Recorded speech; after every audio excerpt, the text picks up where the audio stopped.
নেতাজি ইন্ডোরে ইমামদের সঙ্গে সম্মেলন। ওয়াকফ আইনের পরিস্থিতিতে চাপে কিছুটা অশান্তি, যারা অশান্তি করছে তাদের আটকান। ইমাম মুয়াজ্জেমদের আবেদন মুখ্যমন্ত্রীর। মুর্শিদাবাদে অশান্তির নেপথ্যেই বাংলাদেশে দুষ্কৃতীরা জল্পনা উস্কে দিলেন মুখ্যমন্ত্রী। বাংলাদেশের কেউ জড়িত থাকলে দায় কেন্দ্রের, মন্তব্য মুখ্যমন্ত্রীর।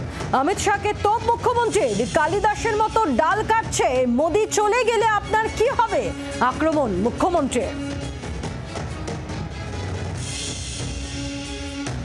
কেন এত তাড়াহুড়ো করে আইন করা হলো, প্রশ্ন মুখ্যমন্ত্রীর। এখনো চ্যালেঞ্জ করে বলছি গভর্নমেন্ট অফ ইন্ডিয়া, আপনি why you are so harried. সংবিধানকে ছিন্ন বিচ্ছিন্ন করা হচ্ছে, মন্তব্য মমতা বন্দ্যোপাধ্যায়ের।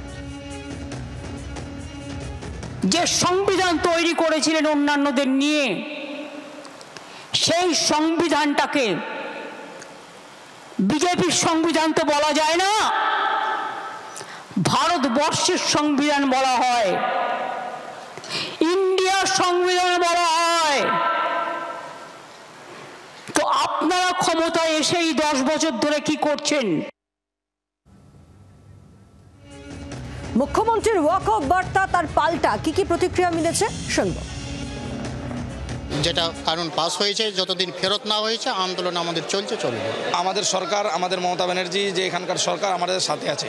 বলে সম্প্রীতির প্রতি আমাদের আস্থা আছে, একে অপরের হিন্দু মুসলমান ভ্রাতৃত্বের প্রতি যে আহ্বানটা দিয়েছে সে তার প্রতি আমাদের আস্থা আছে। অ্যামেন্ডমেন্ট অ্যাক্ট যেটা তৈরি করেছে সেটা আমাদের রাজ্যের প্রতি আস্থা আছে যে একটা আমাদের প্রযোজ্য হবে না, কিন্তু আমাদের কেন্দ্র সরকারের উপরে আমাদের আবেদন নিবেদন আমাদের সংগঠনের পক্ষ থেকে যে এই রাতের অন্ধকারে কালা কানুন তৈরি হয়েছে এটা সম্পূর্ণ সংবিধান বিরোধী। এই বিরোধী যেটা প্রত্যাহার করে সেটা আমাদের অনুরোধ থাকলো। হ্যাঁ, আমরা ভীষণ আশ্বস্ত।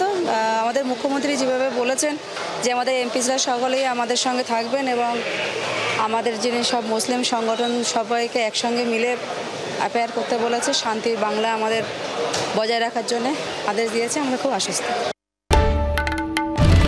বাংলার আওয়াজ, বাঙালির আবেগ, জি 24 ঘন্টা।